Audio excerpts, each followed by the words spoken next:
You ask Tiger to solve. This deals with linear equations with one unknown.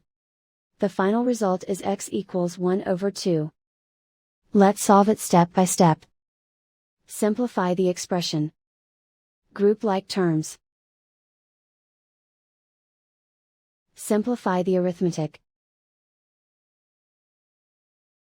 Group all constants on the right side of the equation.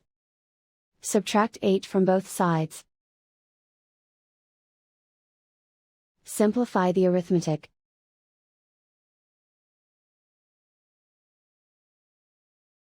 Isolate the x.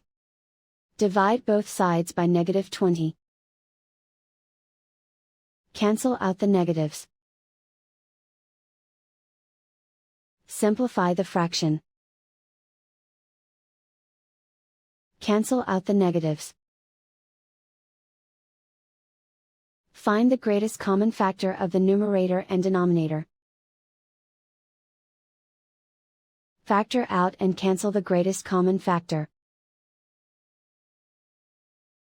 And so the final result is x equals 1 over 2.